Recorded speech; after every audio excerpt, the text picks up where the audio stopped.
अस्सलाम वालेकुम। कैसे आप? बिल्कुल ठीक। पहले अपने मामू से माफी मांगो।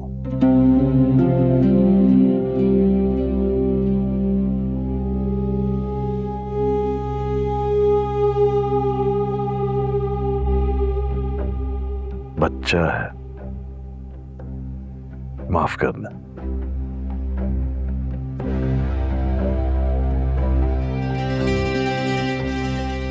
मांगेगा? क्यों नहीं मांगेगा माफी? बच्चों का काम है गलतियां करना और बड़ों का ज़र्फ है उन्हें माफ कर देना। जाओ बादशाह, अपने मामू से माफी मांगो।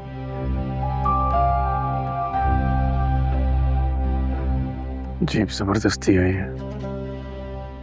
बेटी से शादी भी करवानी है और माफी मांगने की एक्सरसाइज भी।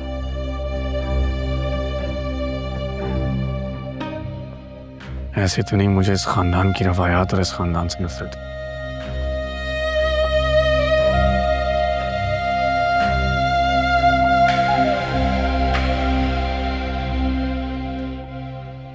कुर्बान, माफ कर दीजिए, आखिर को आपका होने वाला दामाद है ये।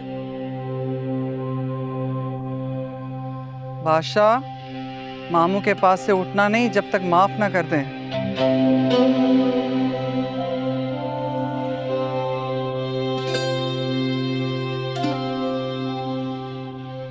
फसलों और बेगुनाह जानवरों को मारने के अलावा अगर आपने मेरा पूरा घराना भी मिटा दिया होता ना, तब भी ऐसे माफी ना मांगता। पर क्या करूं, इसकी एवज मुझे मेरी मोहब्बत मिल रही है।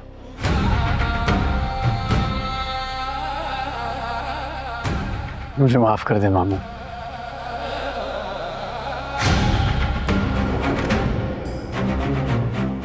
गलती हो गई मुझसे।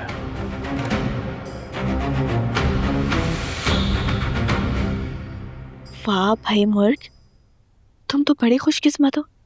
तुम्हें हासिल करने के लिए वो भिपरा हुआ शेर तुम्हारे बाबा के कदमों में आकर बैठा हुआ है। ये तो मुझे पता है, मेरे बाबा बहुत ताकतवर हैं। लेकिन ये बादशाह मेरे बाप की ताकत के आगे झुका है। मोहब्बत तो इसको मुझसे है ही नहीं।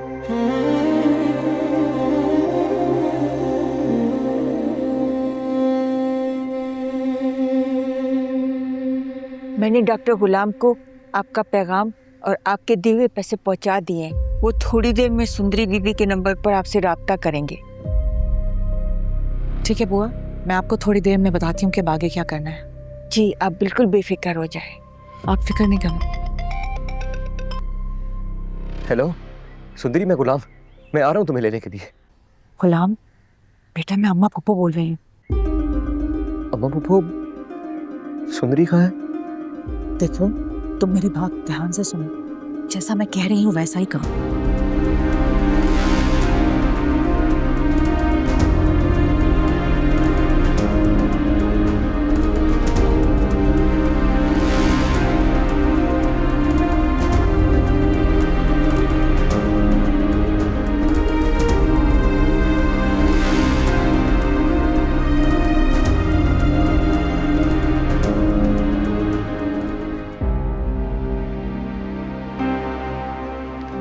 मुझे बस निकाले यहाँ से, मेरा दम घुट रहा है, मैं यहाँ मर जाऊंगी।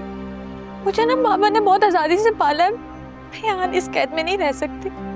जिस कैद खाने में तुमने एक रात गुजारी है, उस कैद खाने में मैंने खुद को 22 साल बंद कर लिया था कि मेरा घर, मेरा शौहर, मेरी औलाद मुझे वापस मिल जाए। घर वापस नहीं मिला, शौहर मर गया। अब तुम ही मेरी कुल कायनात हो। तुम्हें सिर्फ पैदा किया मैंने, पाला नहीं।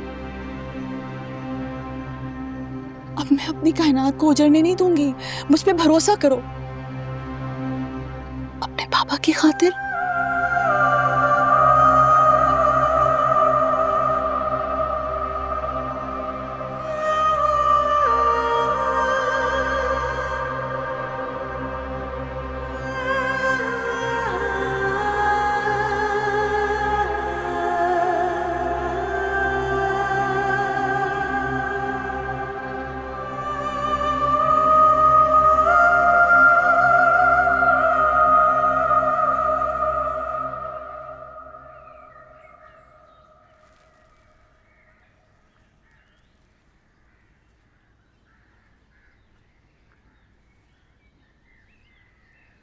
ये तुम्हारा बेटा क्या कह रहा है?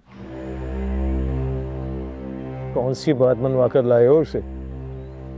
मैंने बहुत कोशिश की है, लेकिन तुम इस बात को मानोगे कि मैंने तुम्हें बादशाह के बारे में कभी झूठ नहीं बताया था ना अब बताऊंगा। वो एक शर्त पर राजी हुआ है कि उसका निकाह सुंदरी के साथ भी होगा और वो उसे अपने साथ रखेगा। दिमाग ठीक है तुम्हारा? इसमें कौन सी ऐसी नई बात है जिसका इल्म तुम्हें पहले से ना हो? मैं अपनी जवान औलाद के सामने मजबूर हूं। कोई लड़की होती तो उसे किसी बेजुबान जानवर की तरह ब्याह देता। तुम्हें क्या लगता है मैं यहाँ तुम्हारे साथ बैठकर अपनी बेटी की सौतन की आमद की तैयारी करूंगा? ऐसा बिल्कुल नहीं है। अकल से काम लो, कुर्बान, अकल से। इन रिवायतों में सिर्फ मैं ही नहीं, तुम भी तो जकड़े हुए हो। बेटी को गवारा बिठा के मार देने से कहीं बेहतर है कि तुम उसका निकाह उसके फूफीजाद के साथ कर दो। और तुम्हें तो मुर्ग की मर्जी के साथ कोई एतराज भी नहीं है, तो फिर क्यों उसकी ख्वाहिश को मारकर उसे बदरू बनाकर खानदान की बाकी कवारी लड़कियों के साथ भटकता हुआ देखना चाहते हो यार? जो चांद से अपने दुल्हा को बुलाते हुए बरसों से हमारी रिवायतों की कैद में बंद है। मत करो ये जुल्म, अपनी बेटी के साथ ये जुल्म मत करो। कर दो उसकी शादी।